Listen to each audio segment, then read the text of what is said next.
Welcome to you all. This is number 6 in our story of 50 years, two doctors in the heart of Africa. And we're going to talk about war, not a very enriching subject, but this has been our experience. I'm going to share screen with you. So this is the 6th part of our series on Doctors in the Heart of Africa, a story of 50 years, and we're talking about war. And rather than starting off in Congo, we're now in Liberia, West Africa, just on the corner there where Senegal and Guinea come down and turn the corner to go east.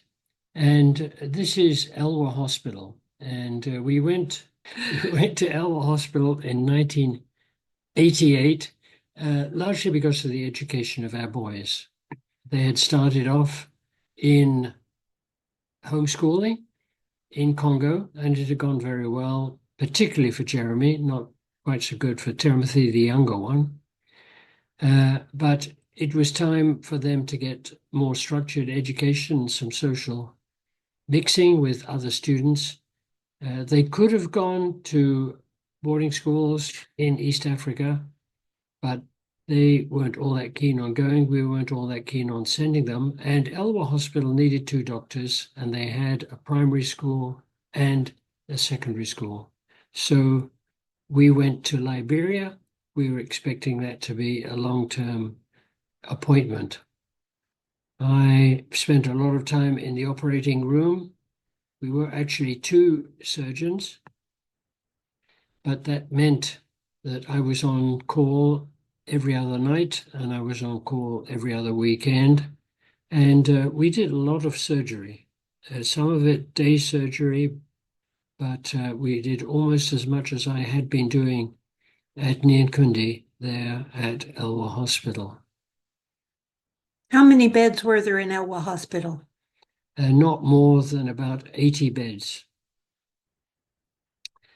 And this is a view of Monrovia from the air, a spit jutting out into the Atlantic Ocean, and main road curving round, a larger building there, which is actually a JF Kennedy Memorial Hospital on the edge of the Atlantic Ocean.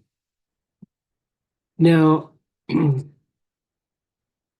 we can say that Liberia was never colonized. It was founded back in 1842, something like that. And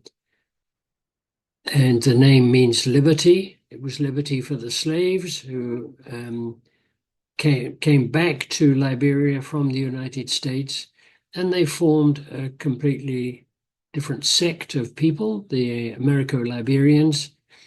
And actually, the Americo-Liberians have been in power, were in power up until 1980. And it was in 1980 that Dr. Samuel Doe, or Samuel Doe as he was then, went into the presidential palace with a small group of soldiers to conduct a coup d'etat, and he murdered the president there in the presidential palace, President Talbot, and he took power. Actually, he was just a sergeant in the army, didn't have much education. So his commanding officer said to him, "Well, I am now president of this country." And Samuel Doe said, no, you're not, I am. And he became the president, even though he'd had virtually no education, but he awarded himself a doctorate a bit later on. So he came to power in 1986, and we arrived became president. He came to power in 1980, became actual president in 1986, and we arrived in 1988. And I have 1987 on here. That's incorrect. It should be 1988. Correct. But here we are with our 2 boys, the ones that needed the education. Jeremy, the taller one with glasses, and Tim, the cheeky little younger one. And this is the back of our house. Somebody asked Tim once, how far do you live away from the ocean? And Tim said 6 palm trees. So a few more than 6 palm trees there, but that's us on the edge of the ocean. We could hear the waves crashing in to the beach at night when we went to bed. The boys were 10 and 7 when we went there. Now, this is an important photograph. Again, it's just at the back of our house, and we're having Christmas lunch. And we're there with some of our neighbors and several friends visiting, a Swiss couple, a German couple who we'd met in Switzerland, and they were then working in Ivory Coast. And they just came down for a short visit, and they were planning to go back into Ivory Coast immediately after Christmas, and which is in fact what they did. I'd just like to say that this table had been built by several neighbors in previous occupants of our house, and the ones to the north of us and the ones to the north of them. So, and as long as you advise people in advance, you could reserve this table and say, well, certain time on a certain day, I would like to be able to use that table. So this was our choice, and nobody seemed to want it for Christmas Day, 12 o'clock, 1 o'clock. So here we are enjoying the seaside picture for our Christmas dinner. So as we were there for the dinner, we were beginning to hear some reports of some fighting up in the north of the country. And a German couple who were there from Ivory Coast nevertheless decided to drive back up through the north of the country into Ivory Coast. And they were surprised that the roads were more or less empty, but they got out. There was nobody there at the frontier post. They just drove through back into Ivory Coast. But we kept hearing news of fighting up in the north, but it was very difficult to decide exactly what was going on.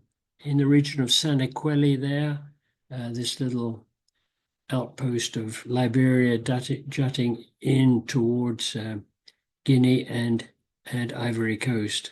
Well, in fact, I think that we discovered fairly quickly that if we listen to the news on the Liberian news channel, we got one version of it. But if we listen to the BBC channel for Africa, we got a different version of the story. And the British version was more accurate. So the Liberian radio were constantly talking about mopping up operations. We're just clearing up this little rebellion that's occurred up in the north of the country. Actually, soon after Christmas, the leader of this rebel group, called Charles Taylor, started to drive down the main road down there towards Ganta? Ganta Ganta. first, and then Gamba, and then heading down towards Monrovia. But he wanted to know if there was an ambush on the road or not. And I'm not sure how he did it, but he persuaded 2 missionaries, the Jacksons, to drive down to Monrovia and go ahead of his troops. And there was an ambush arranged, and the 2 missionaries got shot, and he stopped his journey to Monrovia at that point. They were shot and killed. If you can look at this map and see Ganta there, there's another road running parallel to the main road through Gamba. There's another road immediately to the east, which runs straight down to the coast to Buchanan, Ganta to Buchanan. And it's hardly used at all. The main road is paved and is easy to drive on. This is a forest road and again into mud. You've seen pictures of the travel through the forest in Congo, and it's very similar here in Liberia. This is tropical rainforest for much of the way down there. And he was slowly advancing on foot down this road.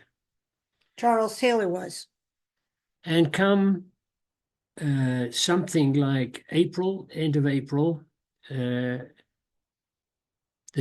one of the missionaries in Monrovia was talking on the radio and talking to a pastor who was Charles Mumford, who was just a little way north of Buchanan, a place called Gay Peter. And she said, how are things in Gay Peter? And he said, oh, fine, no problem at all. Charles Taylor's arrived. And this was news. We thought that Charles Taylor was being mopped up by Liberian troops up in the north of the country, and we discover that he's advancing rapidly on Monrovia. And of course, the other aspect of this march is that Harble, you can see that just to the east of Monrovia, Harble is the site of Robertsfield Airport, which is the main international airport. So he's getting very close to the airport and getting close to locking people into the country. We got a call just a couple of days later from the warden at the British Embassy. And he said to us, he said, we think that you should leave the country. We've been registered with the British Embassy because there wasn't a Canadian embassy in Monrovia. We think that you should leave. So we went to the head of the mission there in Elwa and said, we've been advised that we should leave while there are still commercial flights available, while British Airways is still flying in and out of Liberia. Do we have permission? And he was very hesitant. He didn't want the rest of the expatriates there at Elwa to be upset by this war. And he said, well, we want to wait and see what the Americans have to say. Americans had a huge embassy, 6 times bigger than the British Embassy. We'll wait and see what they say before we make any decision. And most of the missionaries at Elwa were American. We had been invited to a conference in England. The director said finally, well, you can make your arrangements to go, but do tell everybody that you're going for a conference and you're not going because of possible war. So that's what we did. We booked and we actually flew out of Liberia on the last British Airways flight out of the country. I have a picture of us here with all of our baggage, the 2 boys, and all that we were able to take with us. Obviously, an important teddy bear was included. In fact, British Airways told us that they had a container. Yes, they said that every flight leaving Robertsfield had an airline container, and anybody could speak for it and ask for it. And when we were there 8 days before our flight, nobody had requested the airline container. So they said, well, would you like the airline container to put your belongings in? And we said, yes, we would like it very much. He said, that's fine. We'll put your name on it. You can put in it as much as you want, up to 1,500 kilos. But when you finish putting your things in, then we close it. No one can get in to add anything more. And we will see that that container is delivered to your address in Canada. And so that's what we did. We had 8 days to pack up, and we weren't taking everything. We took a lot of things. We took most of our library. Which, yes, our books were heavy. We left our library behind in Nyankundi when we moved out of Nyankundi, and regretted that a little bit. But we decided in Monrovia that we would take our library with us. And Liberia, Monrovia had a very good postal system that really worked. And at this point, Jeremy and Tim had birthdays, and they were now 12 and 9. and they were both reading a lot. Jeremy was especially a voracious reader. And so I could order from a catalog in the USA. I guess I was ordering online and have it posted to us. And every month or so, we would get a box of books to keep Jeremy in reading material.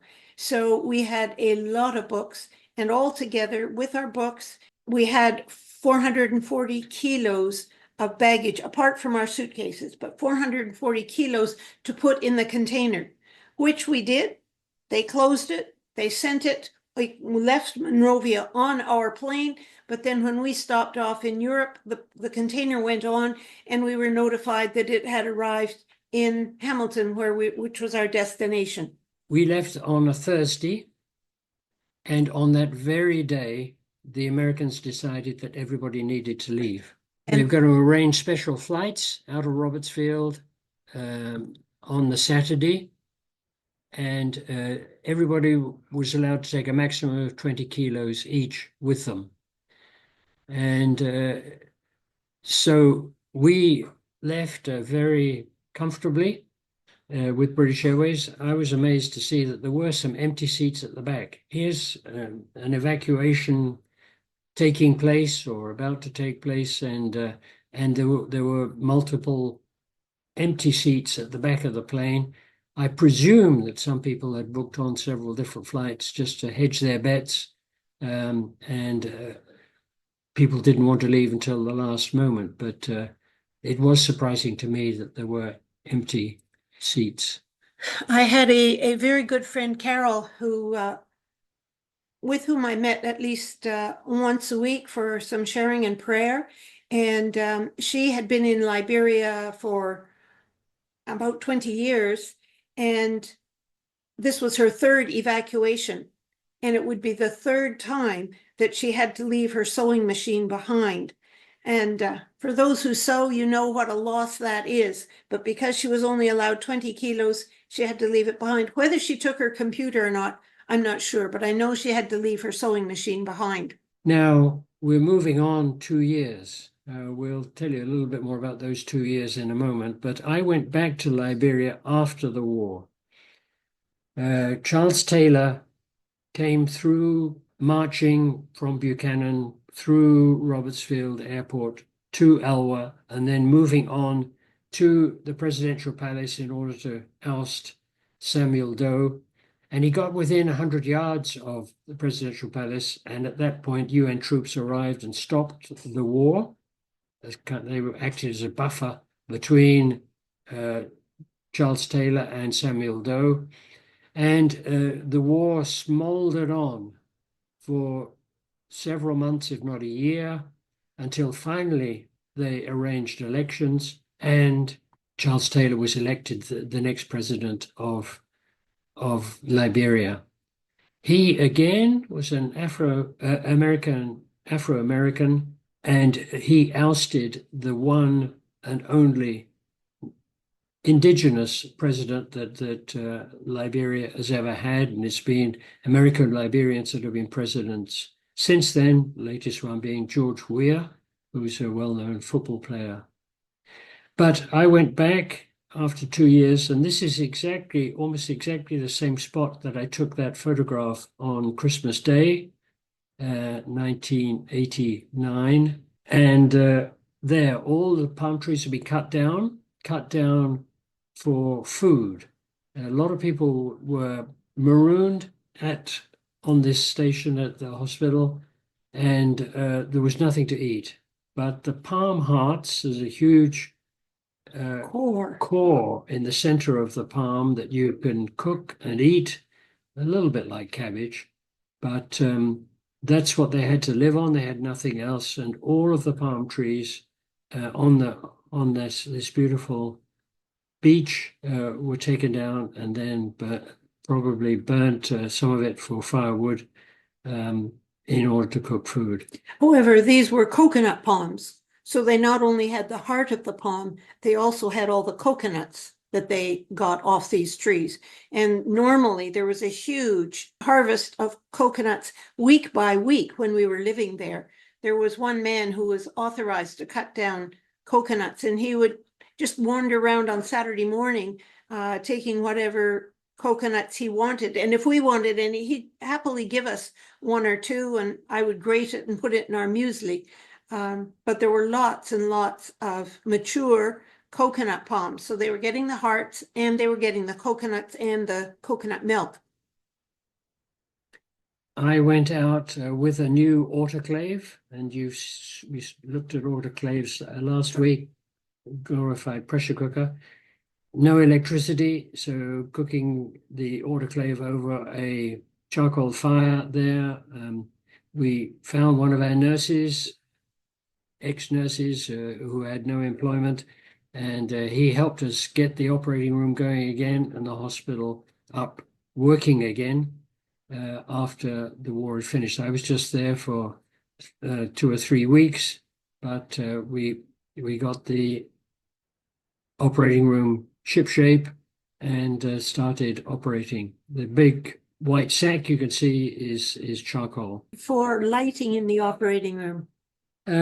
We had batteries. We may have had a small generator as well, but there was no lights throughout the hospital. The compound, Elwa compound, had 4 huge generators. Are these they? This is them after the war. Yep. So there were huge generators because there was also a radio station, and it was very important that the radio station not get cut off. So they ran most of the time on Liberian Energy Corporation, whatever it was. But if that Liberian Energy Corporation cut the electricity for any reason, it took 10 seconds for the 4 Elwa generators to chug into power and give electricity to the radio station and the hospital and our houses. So we had been beautifully spoiled for our 2 years there, having only 10-second gaps in our electricity. So we came back to Canada and big discussions as to exactly what we should do.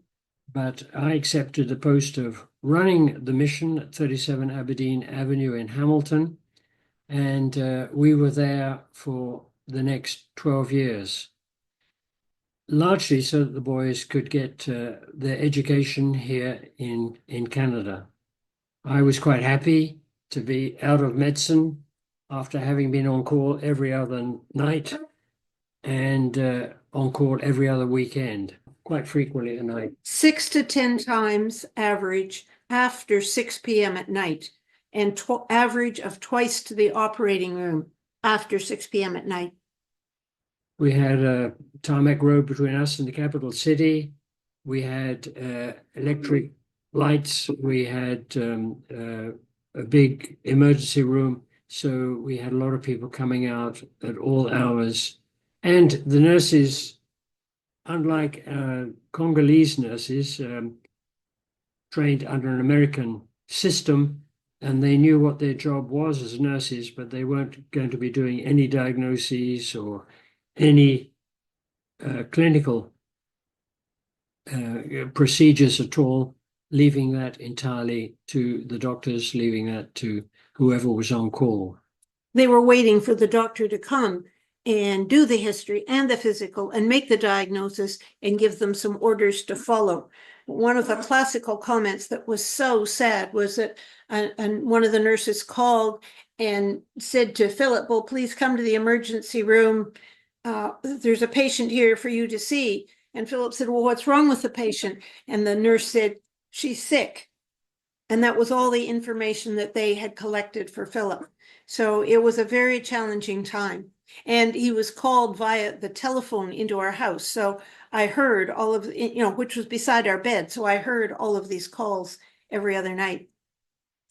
So we're spending 12 years out of Africa, and we have to subtract that from our 50, I guess. But it was a great time for the boys. We sent them to a private school, and that was a big decision because of the cost of their education. But it was a great thing for Jeremy. He needed a lot of stimulation, He was an avid reader and a very inquiring mind. And at the end of his schooling, he got lots of prizes. There he is, walking away with a physics prize. Timothy, on the other hand, needed some stimulation, which he got in the private school, and he got very involved in sports and in music and in lots of different activities. So at the end of his schooling, he got the gold medal for the best all-round student. Here he is with his jazz group. I presume he played his trombone in that jazz group, but I just don't see it in the picture. So after these 12 years, we did a lot of travel. I was involved in some meetings on international direction of the mission. We took short-term teams to different places, to Brazil and Mexico and Turkey. But in April 2002, our boys had left us. Jeremy was working in Austria, and Timothy was studying music theater in Guildford, where Philip's family lived in England. And so we thought that the logical thing to do would be to return to Congo. They needed help. They invited us to return. It had been a difficult time. We'll talk about that in just a moment. Our boys had left us. Peace seemed to be on the horizon. There were Ugandan troops there stationed at Nyankundi. The hospital compound, however, was surrounded by a chain link fence, and we were offering help to anybody that was sick, Ugandan troops, anybody. We were a mixed tribal group. We didn't anticipate that there would be any problem about the hospital. The hospital is covered by Geneva Convention, should not be attacked, but we were invaded on the 5th of September 2002, and I had to evacuate. Nancy was in Canada at the time. I had left about 2 weeks before because I had promised to celebrate my mother's 90th birthday on the 5th of September because she was still mentally alert, and we knew she had a lot of friends who would like to see her for her 90th. And she said, oh, just invite a few seniors. And I said, no, if it's your 90th birthday, we'll invite 90 people. And we did invite 90, and 100 came. So we had a wonderful time celebrating her birthday, but a little bit overshadowed by the fact that I did have news of this rebel attack. We'll come back to this rebel attack in just a moment, but we're back into DR Congo, and here's some facts about the Democratic Republic of Congo that you probably don't know. Music is its biggest export. The Congolese are very, very musical people, and there's a lot of popular music which comes from Congo, and it influences music throughout the world. The Concorde was a regular visitor to Congolese territory. The Concorde, the supersonic plane that Mobutu built a special runway for out at Badaliti. Kinshasa is the world's second largest French-speaking city after Paris. The Congo played a role in World War II because the uranium that made the atomic bombs that the Americans dropped on Nagasaki and Hiroshima came from Congo. The locals eat mayonnaise with absolutely everything. Kinshasa and Brazzaville are the world's closest capitals. The two of them are situated on either side of the Congo River, just where it enters some rapids where you can't go down by boat to sea, but you can go up from those two capitals up the river, a wonderful highway when the road system is in such bad shape. Wildlife is phenomenal in in Congo, and obviously the potential to be a tourist paradise, but with war and rebel activity at the moment, it's not exactly a tourist paradise. The Congo isn't overrun by Ebola virus. It's not overrun by monkeypox either. Don't get too worried about diseases like that. It gets more lightning hits than any other country in the world. On the band there, either side of the equator, there are a lot of lightning strikes, and we get a lot in Congo. The hotel sector is decent, growing, and expensive. You can find any kind of hotel accommodation that you want, Intercontinental Hotel, if that's what you want, very expensive, or Visitors Hotel, where you can get a room for about $10 a night. However, in the city of Bunia, one of the recently built hotels, an average room with ensuite is $40, but a slightly more spacious room is $50. And that's all that they offer, 40 or 50 US. They talk about the war in Congo as being Africa's longest war and the United Nations' greatest failure. There was wars at independence, 1960 to 64, and the Simba Rebellion in 63 to 65. There were United Nations troops in Congo all that time, but they weren't able to control the situation. Then the first Congo War, which was basically Laurent Kabila against Mobutu, 94 to 97. And then Congo's second war, it's talked about as being Africa's first world war because so many different countries in Africa got involved, some sending troops, some just supporting. And as you know, we went back in 2002, just before that war was finally settled. And we met lots of Ugandan troops in and around and including when we got back. But at the moment, there are civil wars going on in several different rebel groups, and we'll talk about those. More than 100 rebel groups, it's said. So I want to show you a video now. Why is Congo not the world's richest country? Why is it at war? And one of the main reasons is minerals. It's a very, very rich country, but the minerals are not being well looked after. And this video will give you. Did you know that there's probably a piece of this country in your smartphone? The Democratic Republic of the Congo, or DRC, could be one of the richest countries in the world. That's because of what lies below the ground here, vast resources such as gold, cobalt, and coltan. But the DRC is not rich. In fact, many Congolese people are among the world's poorest. Congo is basically a resource-endowed country, but it is also a resource-cursed country. And it's home to possibly the deadliest conflict since World War II. While people are distracted by the war, others are profiting from the natural resources. We're going to look at how the DRC became a looting ground for the power-hungry and the corporate, and how even its neighbors have a hand in the exploitation.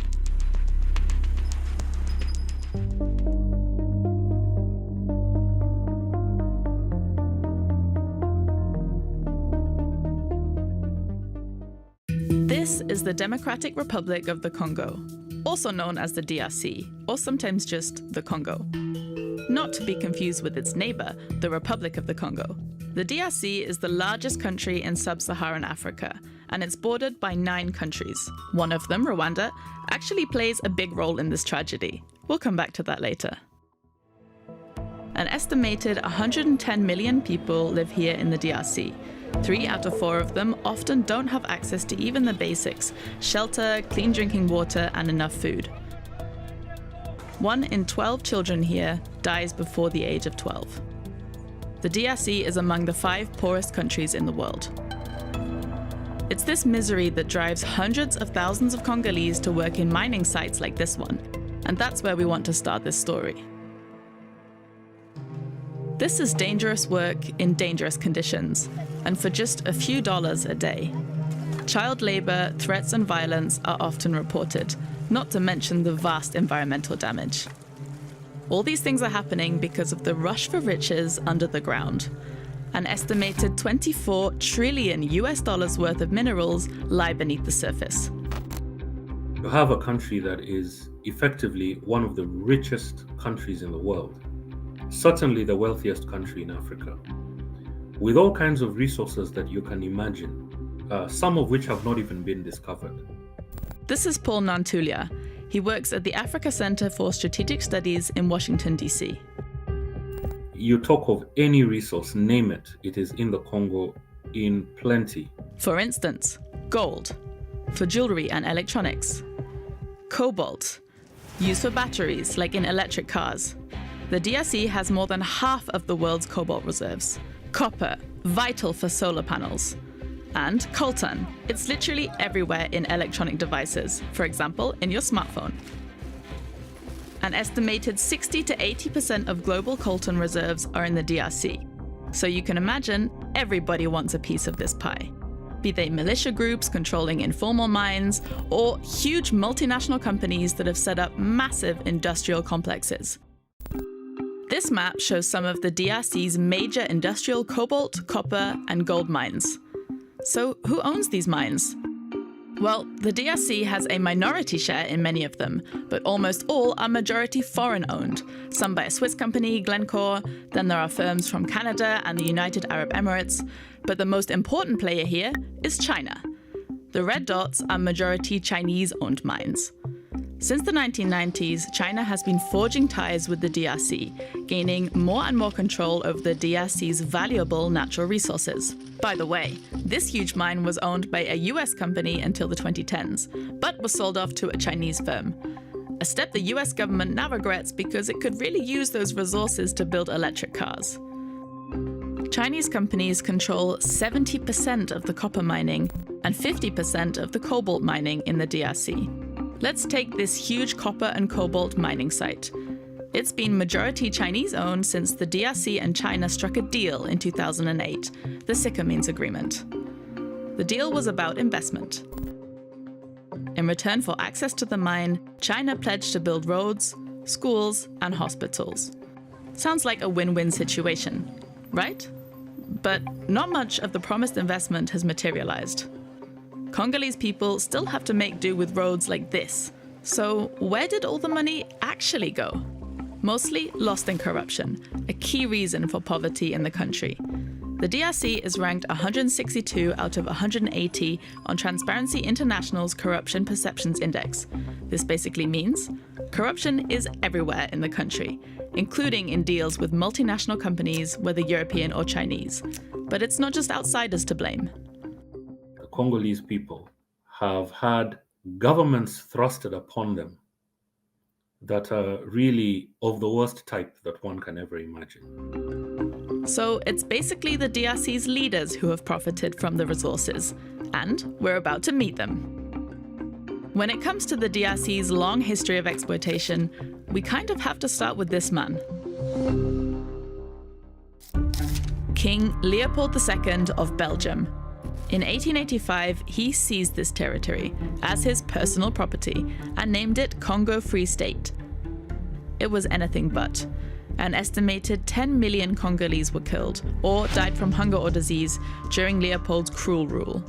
Many were enslaved and forced to work collecting rubber, used for making car and bicycle tires. And the exploitation continued after 1908, when Belgium turned the Congo Free State into a colony. But in 1960, there was hope for a new start. This was the year the DRC gained independence, and its first prime minister, Patrice Lumumba. Even today, many in the DRC see him as a national hero. Lumumba had a vision for a just nation. The country's natural resources should be used for the benefit of its citizens.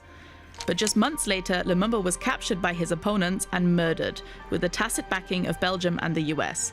They wanted him out of the way, fearing he was getting too close to the Soviet Union during the Cold War. So the Congo has never recovered from that tragedy. And I think this is the first reason why the country is in repeated cycles of trauma and crisis. I mean, one of the issues that has constantly plagued the Democratic Republic of Congo has been political instability and chronic mismanagement by successive governments. This is Beverly Ocheng speaking, a security expert based in Dakar, Senegal. And when she says governments, there haven't actually been many. That's because dictator Joseph Désiré Mobutu ruled for 32 years. Mobutu, with his distinctive leopard print hat, renamed the country Zaire. And he grew eye-wateringly rich, looting the national coffers at the people's expense. Western countries, including the US, were willing to turn a blind eye. They wanted to keep him close to them and away from the Soviet Union because, you guessed it, they of course wanted priority access to the country's resources. Once, the US even sent Mobutu several planes in a bid to secure mining rights. He demanded that one of them be loaded with $60,000 worth of Coca-Cola. The kleptocratic rule that was refined and perfected by Mobutu, unfortunately, it became part and parcel of how the country is governed. And so it continued long after Mobutu, first under Laurent Kabila, then under his son Joseph, who was notoriously corrupt. Again, the DRC's mineral wealth was sold off to foreign investors and at laughably low prices. When current President Félix Tshisekedi took office in 2019, he pledged to crack down on corruption. But both his elections were marred by fraud allegations. And for many people, not enough has changed. I think there have been some small strides. Whether that government has actually met some of the campaign objectives that they had put in place is another question. So, we've seen how corruption and exploitation stand in the way of a brighter future for Congolese people. But there's another major hurdle. The biggest reason of the poverty in the Congo, especially in the eastern part of the Democratic Republic of Congo, is due to the war. This is Ruth Olonga, a DW correspondent in Goma. The conflict she's talking about is happening in her region, in the east of the DRC.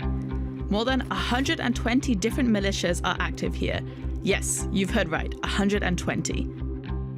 Some of them are small local groups. Others are larger militias with foreign backing, like the M23 and the FDLR. We'll come back to them. These militias have different aims and agendas. And one way of financing those goals? Exactly. We're back to the minerals. Look at the provinces worst hit by the conflict: Ituri, North Kivu, and South Kivu. That's also where many of the DRC's valuable natural resources are found. So it's a conflict belt, but it's also a resource belt. The minerals themselves do end up feeding into the conflict because then armed groups can take territories, make them their own, and run an entire operation there, which then undermines the possibility of them being used for the betterment of the community. Let's take this example. In 2024, M23 militants took over these mining sites near the town of Rubeya. This area is where most of the DRC's coltan comes from. Remember that one? It's one of the minerals needed in your smartphone. So, it's valuable and lucrative for any groups that can get their hands on it. But there's much more to this conflict. The minerals have probably added to it, but the fact that there's been ethnic animosities which go way back from the colonial period are not necessarily about the minerals themselves. Those just fuel the situation, but are not the underlying cause. To unpack that, we need to go back in time and head to one of the DRC's neighbors, Rwanda, where in 1994 a brutal genocide was unfolding. One ethnic group had turned against another, the Hutu majority against the ruling Tutsi minority. In the end, extremist Hutus killed around 800,000 Tutsis and moderate Hutus. During that time, many Rwandans fled across the border into the DRC. Among them, some of the Hutu perpetrators. The aftermath of the Rwandan genocide still influences the conflict in eastern DRC today, and the blame game that surrounds it. Two of the biggest militias are proof of that. The FDLR started with those Hutu extremists linked to the genocide. Then there's the M23. Its members are mainly ethnic Tutsis, so the victims of the genocide. The DRC accuses Rwanda of supporting the M23, and the other way around. Rwanda says the DRC is working with the FDLR. Both governments deny that. It's messy, but bear with us. There is another key group, the ADF. It's very difficult to find pictures of them, just of what they leave behind, a trail of destruction. The Islamist militia originated in Uganda and has ties to the so-called Islamic State. Decades of fighting by these groups and many others have left around 6 million people dead since 1996. Today, a further 7 million people in the DRC are internally displaced, the UN reports. Those people have lost everything. The Congolese army is supposed to contain the conflict, but they, like it seems everyone else, have faced allegations of human rights abuses and corruption, and maintaining an army is costly. The war also absorbs financial resources that could be used for maybe developing infrastructure, education, and healthcare, and so on. So, many people keep on suffering while others profit. Congo has had neighbors that have not been good neighbors, neighbors that have exploited Congo's governance gaps. There is no doubt that Rwanda benefits massively from the instability in the DRC. Most of the gold Rwanda exports is believed to be Congolese gold, smuggled across the border. And while the DRC is the world's biggest coltan producer, the biggest coltan exporter is Rwanda. But despite the smuggling, the European Union struck a controversial mineral deal with Rwanda. Local NGOs say this deal even fuels the conflicts. Rwanda is not the only place these resources get to. UN experts found gold and other minerals from the DRC were also being smuggled to Uganda, Burundi, Tanzania, and even the United Arab Emirates.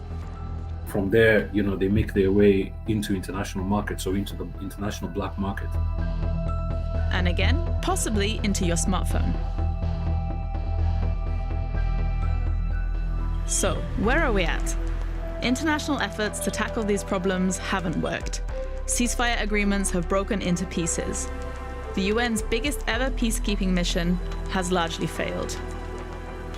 And the fact that many of the initiatives that are being driven to ensure a level of stability or a level of political goodwill keep on coming undone each and every time means that there are fairly bleak prospects for DR Congo. So, is there at least a little hope for the Congo? Congo needs a democratic, legitimate government that is respected and given legitimacy by the people. To hope for a better future, a bright future, the government has to involve the local population in managing these resources. That seems like wishful thinking for now. One of the longest running conflicts on Earth looks set to continue. And others won't stop profiting from the country's riches. We were in Canada when Laurent Kabila took power. Here's a picture of him. But he was great friends with Yoweri Museveni and Paul Kagame, and all the three of them, three musketeers, were in Tanzania because each of them was in opposition to the ruling powers in Uganda, in Congo, and in Rwanda. But they've all come to power since then. Former Tanzania President Julius Nyerere knew them all very well. Laurent had a son, Joseph, who was educated in Tanzania in English, but he became a taxi driver in Dar es Salaam. And these personal contacts became vital for Kabila, Laurent Kabila, to help him overthrow Mobutu. And Uganda and Rwanda came in support of Kabila to overthrow Mobutu. Here's Museveni, the present president of Uganda, was in exile as an opponent to Idi Amin, came to power in 1985.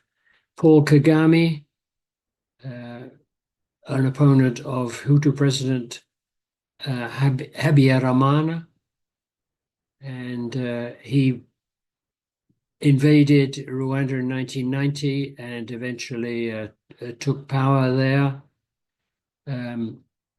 He perhaps was behind an assassination of President Habyarimana by a rocket fired at the plane when he was landing in Kigali, and that led to a genocide in which Hutu extremists killed an estimated 500,000 to 1 million of Tutsi and moderate Hutu people.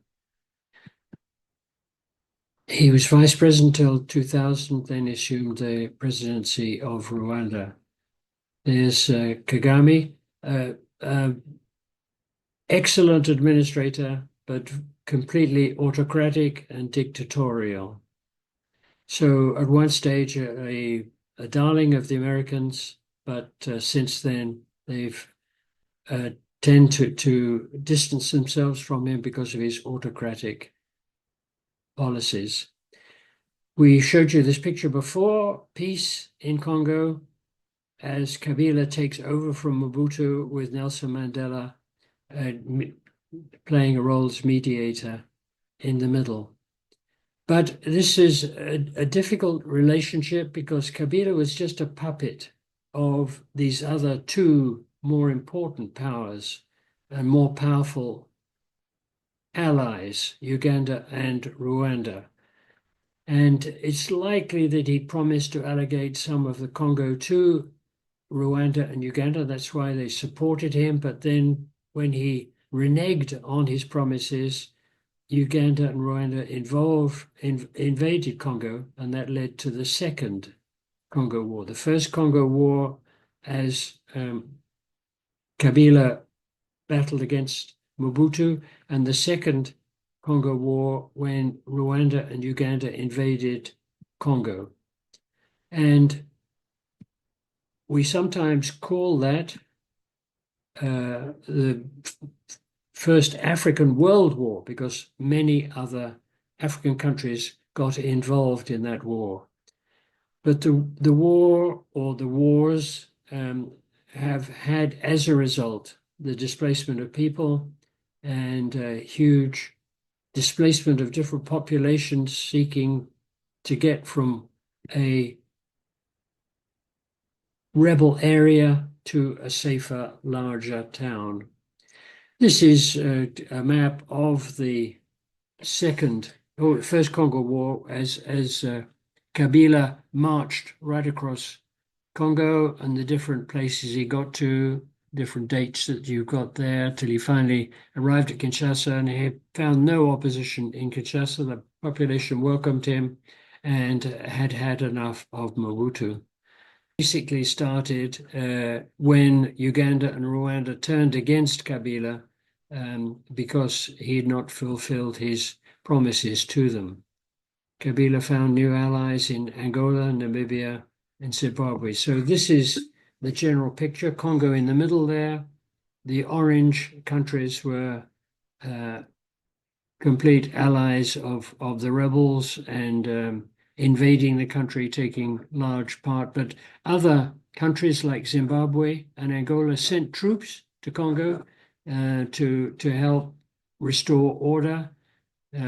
Other countries like the light blue were sympathetic to one side and the green sympathetic to another side. So this is why we call it Africa's First World War. Their estimations have been that some 5.4 million deaths have occurred, making the Second Congo War one of the deadliest conflicts worldwide since World War II. Perhaps not all the 5.4 million died through gunshot wounds, but through disease and starvation because people were separated from their fields. Another 2 million people were displaced from their homes, sought asylum in local countries. There was a formal end to the war in July 2003 when an agreement was made in Sun City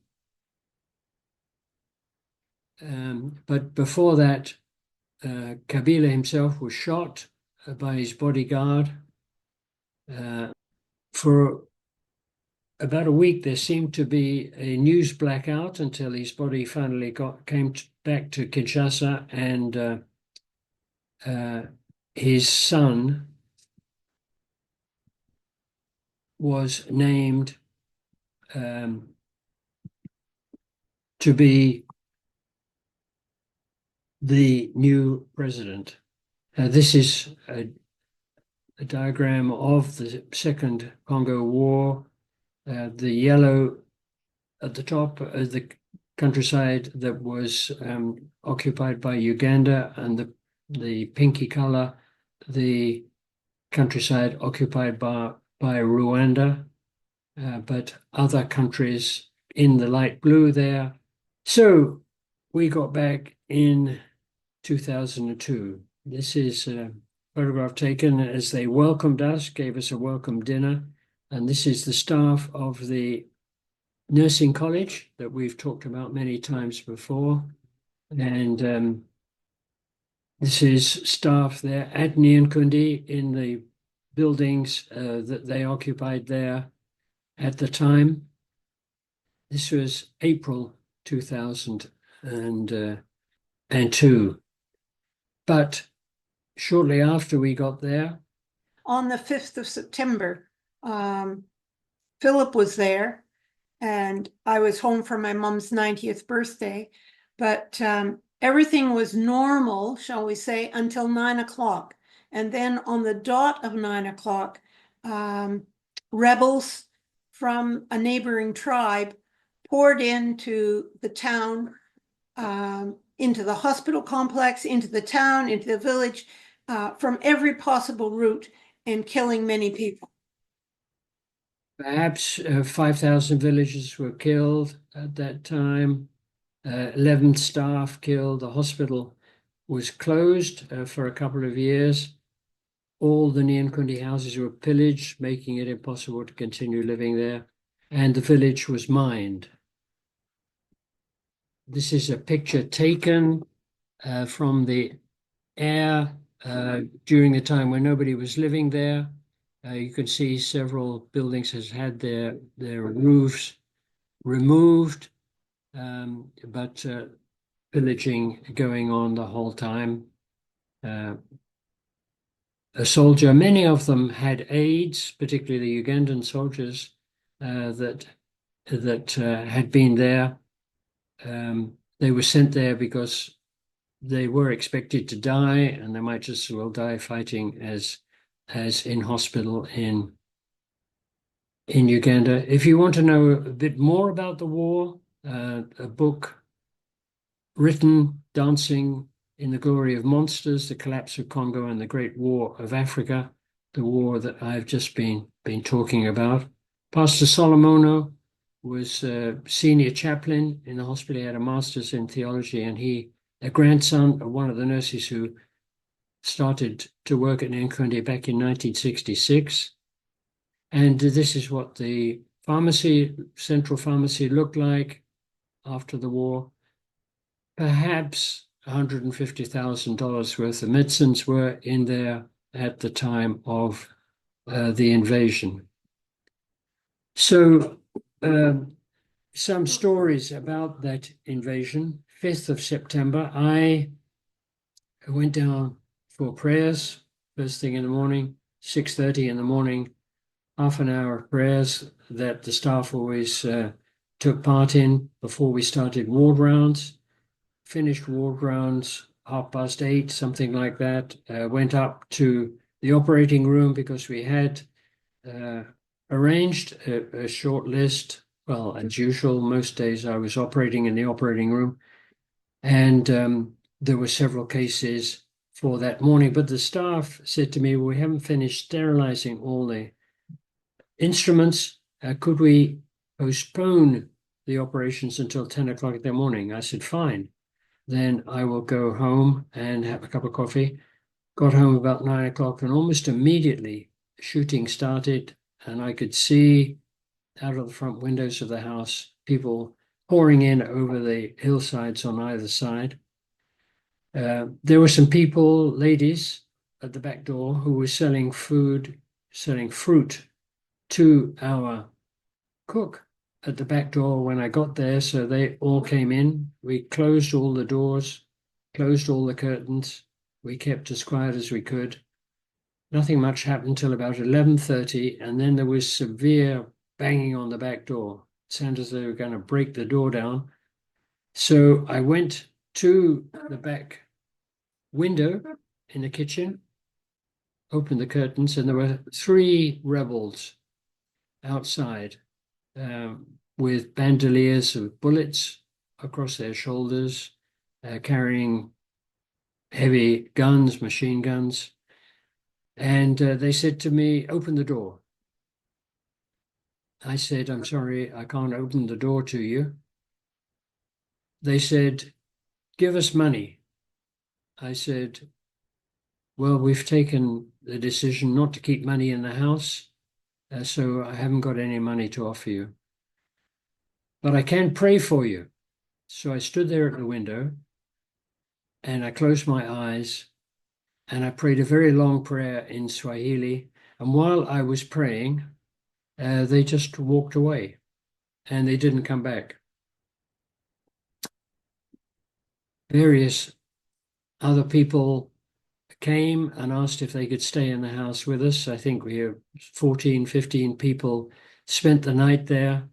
Next morning, one of the nurses came up wearing a white coat and said, "We've been able to keep a radio. We've been in touch with MAF. MAF are going to send a plane in about 10 o'clock in the morning to evacuate anybody with a passport.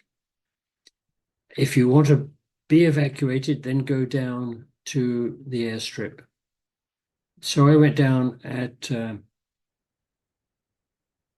10 o'clock in the morning. I heard some stories from other people like Daniel Masumbuko, very tall, lanky Nandi, but he looked like a Hema. And a lot of this fighting that was going on was intertribal. I mean, that's not the only reason that the fighting was going on. There was political overtones and mineral overtones as well. But there was, the local population had been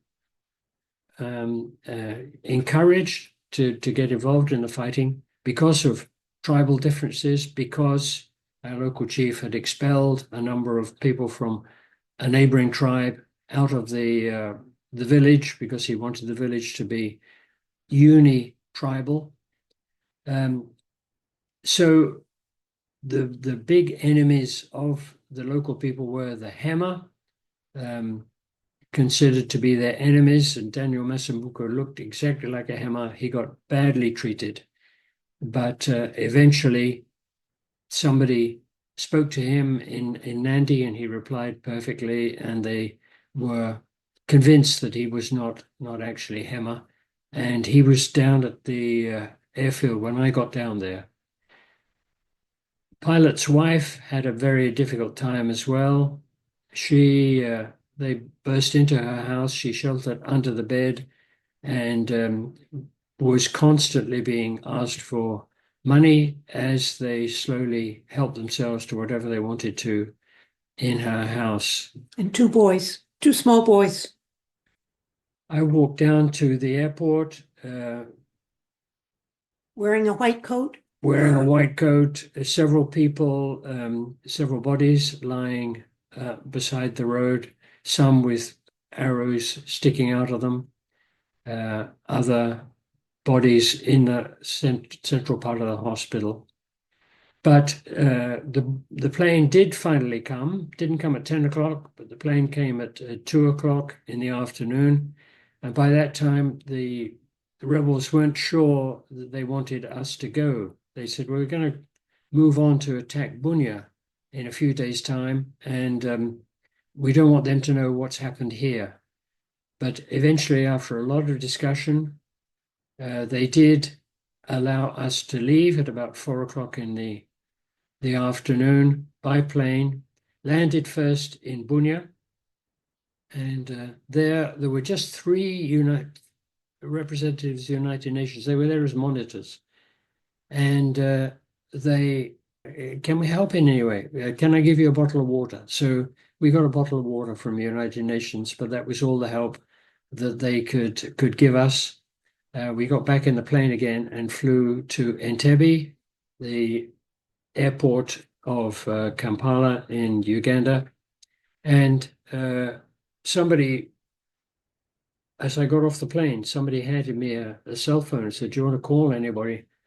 And I called the mission headquarters in Hamilton, Canada, and Nancy was there having lunch. So we had a good long chat, and we decided that we were going to meet up again in UK. In a week's time. Yes, well, we needed to arrange tickets. I was planning on going to the UK anyway, so I had a ticket, but Philip had no ticket. So I needed to contact our travel agent and get a ticket for Philip. This was Friday. I think he spent the weekend in Entebbe, and it was Monday at least before I got him a ticket to fly to the UK.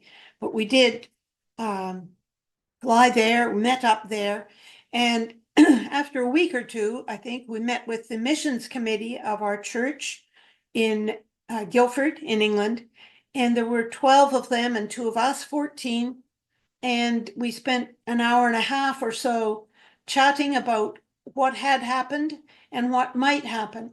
And the one part of the discussion was that we had now had 5 invitations to work elsewhere, because if different people heard that there were 2 missionary doctors who have left Congo, well, where are they going to relocate? So we had invitations from Angola, from the Gambia, from Chad, from Niger, and from Ghana. But we discussed all of this with the missions committee, and then someone said, well, let's pray. And everyone in the room prayed. And when we finished praying, Philip and I both felt that we should go back to Congo, because that's where we knew the people, we knew the language, some of the customs, and were very much needed. We were able to fly back, but a lot of people walked. They walked out of Nyankundi. They couldn't stay there because fighting was going on continually. Even when I left, there was still sound of shots down in the commercial center of Nyankundi, and I was told it was shooting in order to prevent people from looting. But Nyankundi, they tried to keep the hospital open, but it was quite impossible. People didn't want to come for treatment at all. And so the whole staff decided that they would walk south some 150 kilometers through the forest down to a place called Owicha. And here's the map, and there's Nyankundi just close to the edge of the Lake Albert, and Owicha some 150 kilometers further south, and they walked that over several days, trying to find food. They had again a radio with them, and they were able to send that report, which was published in the Daily Telegraph in England, about that exodus. We arrived in Owicha 2nd of October. War, no one wins in a war. And there in Owicha, we met several soldiers who had different bullet wounds. A fellow there with a bullet wound in the thigh, another with a bullet wound in his calf. The fighting did continue on into Bunia, and eventually was quelled. And I mentioned that to somebody. Well, the United Nations have been useful to some extent. I mean, they did stop the war in Congo that time in September, October 2002. And they said, no. Another force came in. This was Artemis.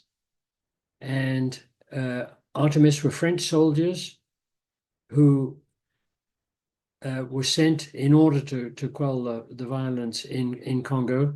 They didn't actually stay in Bunia at all. They stayed in Entebbe, they stayed in Kampala, and they were ferried into Bunia on a daily basis By plane. by plane. But they were strict enough to be able to disarm the population and to bring a semblance of peace back again. And then after that, large numbers of United Nations troops arrived. We flew back to Beni, small grass airstrip there. This is the house that we were offered, and we went straight back into medical work. Nancy in the pediatric ward, Nancy with premature babies, and myself in the operating room. They were washing gloves and re-sterilizing them, repairing any holes in them with rubber solution if needed. And shortly after we arrived there, then the peace was agreed at Sun City in South Africa, and agreed that Joseph Kabila would be the head of state, although he was considered to be very young and inexperienced. Our work there in Owicha after this was largely resetting the school. A lot of our students who'd walked down from the Nkundi down to Owicha wanted to continue their studies. No, they were just ready for exams to end the school year. And so we organized the exams and organized the school together with some of the other staff that had walked down through the forest as well. Fortunately, we had been given some extra funds because people knew that Congo was very unsettled and there might be extra expenses. So one day the academic dean, shall we say, of the college said, well, exams are what we need. But he said, I have nothing. We have no pens, no paper, or anything. So we said, that's okay. We've got a little bit of reserve in our pockets. Just tell us what you need and we'll buy the paper and the pens so that the students can write their exams and we end this academic year. As a result of all the fighting, a large number of United Nations peacekeeping troops came into Congo, but they have not done a good job. There have been multiple protests recently because the local population are not pleased with their efforts at providing a buffer between different tribal groups, but trying to remain neutral. The local population feels that the United Nations troops ought to be on the side of their government, ought to be keeping the peace and not acting in a pacific role, because it hasn't worked. And this is, Congo is one of the United Nations' worst failures, that they have not been able to keep the peace. So the government has asked them to withdraw, but the fact that the violence has continued, the United Nations are arguing that they really ought to be staying there. The government really would like them to leave. They pulled out from South Kivu, and the United Nations say they've left some critical gaps. They handed over all of their facilities to the local police force. But under pressure, I would gather, Congo's communication minister, Patrick Mayaya, said there would be a new timeline for United Nations departure, but didn't give any details. But United Nations are not warmly received. In fact, there have been lots of demonstrations against them, simply because they have not been able to do a peacekeeping job. So this is the situation as it is at the moment, and it's a very sad situation. This rich, rich country with all the mineral wealth in the world, overrun by 102 different rebel groups and a very, very weak government.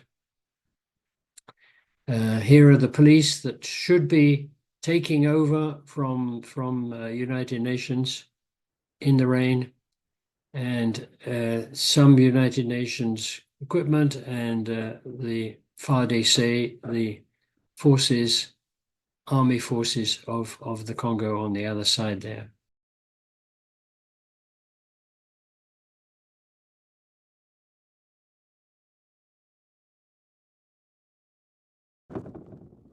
As far as the eye can see, little white tents emerge from eastern Congo's rich soil.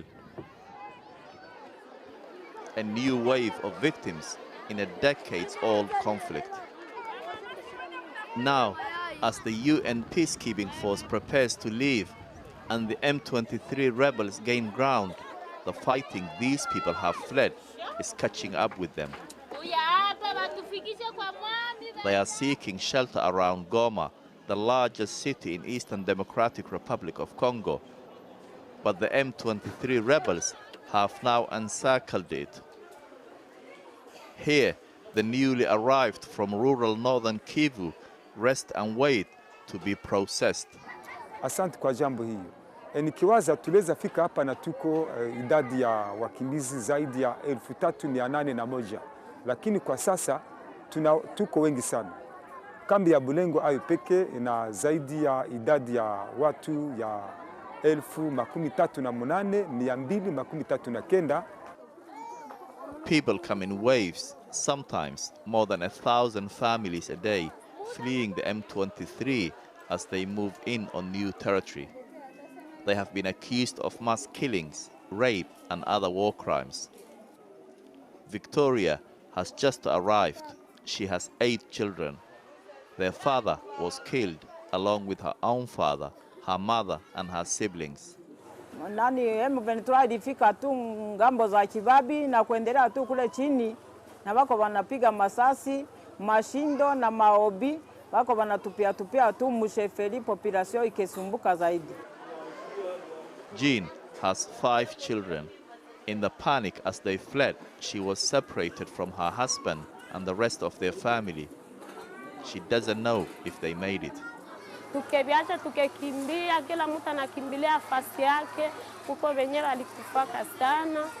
Maake kule wenye walikufaka sai wako pale abaya bazika. Have you seen the M23? Tulibaonaka tu tuko tunakimbia, wanapiga mtu masasi, sasa mko nakimbia hivyo naona mwenzaka naanguka na kufa. These are the people who are mandated to protect them. One of the longest and most expensive peacekeeping missions in the UN's history. But now, it's shutting up shop. So basically the purpose of this patrol is to dominate the entire road which is going... Moving through the empty streets of Goma, far from any fighting. I'm out with one of the remaining brigades from India. Victor 1 for Delta 10 over. They are not keen to talk about leaving. Have any of your forces already gone, or you're all here? That's a question I can't answer. You have to ask my headquarters for that. You're not allowed to answer some questions here? Yes. They have become deeply unpopular here, seen as being ineffective and accused of abusing their power. They are the focus of people's anger. There have been incidents in the past where stones have been thrown at our vehicles. So we ensure that we are moving in bulletproof vehicles so that our troops are safe. And who is throwing stuff at you? Is it just local people? Or? It is mostly the locals. Mm-hmm. And you're here as peacekeepers. Why would they throw stones at you there? That's a question you should ask them. When they do go, it will be these Congolese forces who will be left to hold off the M23. Backed by neighboring Rwanda, the M23 have re-emerged as a fierce fighting force. They want control of this land and its abundant natural resources.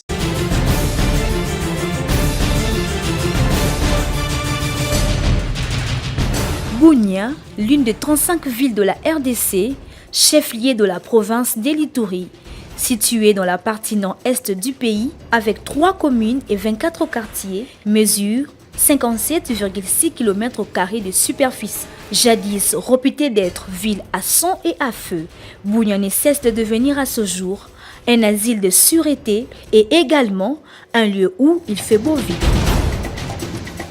Mais avant tout, je voudrais remercier le président de la République, le commandant suprême des FARDC de la police nationale. Là où il y avait des véhicules incendiés, là où il y avait des groupes armés qui ne faisaient que créer la mort, aujourd'hui, vous pouvez voir des très belles constructions jaillir de la terre. L'éducation à la paix qui va leur permettre de ne pas perpétuer la violence. C'est l'occasion pour moi de demander aux autres territoires, spécialement au territoire de Djougou. Prenez l'exemple du territoire d'Irumu. De moins de 100 km à plus de 20 km de voiries urbaines asphaltées en ce jour, des conflits communautaires y disparaissent pour laisser place au brassage des cultures, illustration au marché central de Bunia et dans nombreux endroits.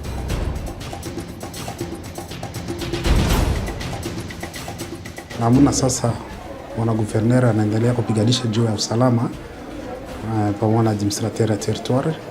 Tunaanza kustate deja fréquentation ya mavillageoise kufika kusoko. Naza couturière na grand marché. Tongata ba 3 ba 4 sécurité zalango bien po toza biso poser awa. Chaleur kaka ndezo boma biso. Ventilateur nde batie la biso soki maire de la ville koyoka sango na ngati la biso ventilateur.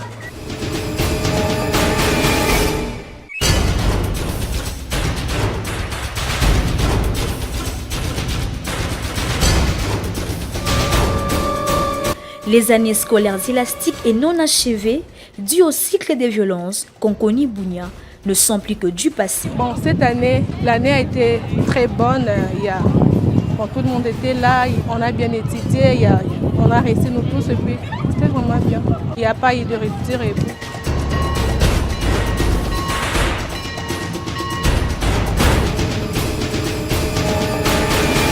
Construire plus des écoles et surtout renforcer l'organisation des enseignements, chercher plus de professeurs, je peux dire. Je souhaite d'abord encourager les professeurs qui tiennent pour l'éducation des élèves ici dans la ville de Bunia, parce que tôt ou tard, ça les paiera au futur.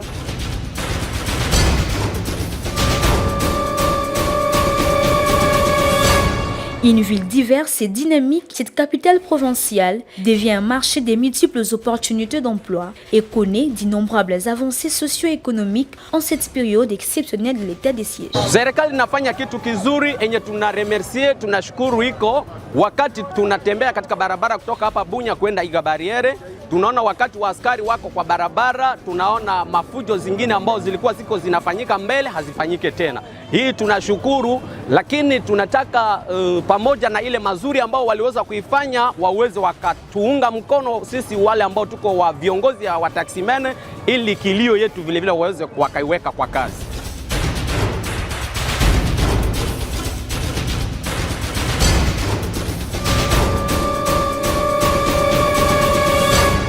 J'ai dit merci au gouverneur pour le travail.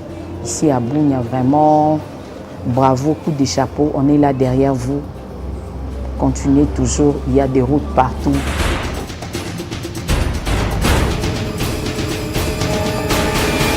En allant du nord au sud, de l'est à l'ouest,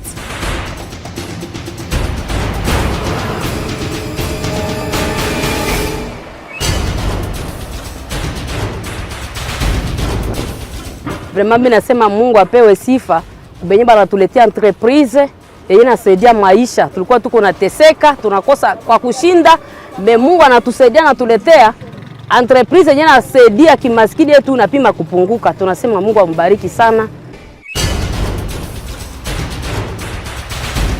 De jour tout comme de nuit, en ce temps de l'état des sièges, Bunia devient une ville pleine de vie, avec des atouts fort séduisants, attirant, comme vous le constatez dans ces différents endroits, où la venue de la nuit n'entrave en rien l'évolution des activités.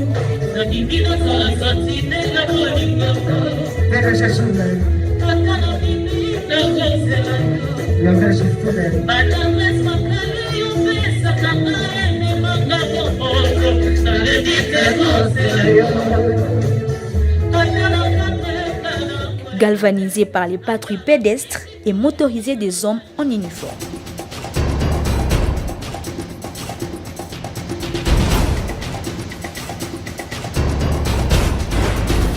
Ndio, surtout juu en place sécuritaire kwa sai watu biko wanatembea kabisa kuhusu sécurité biko unaona wenye biko tembea sana usiku kwa wenye wana carte surtout na wenye natoka na kubulevi.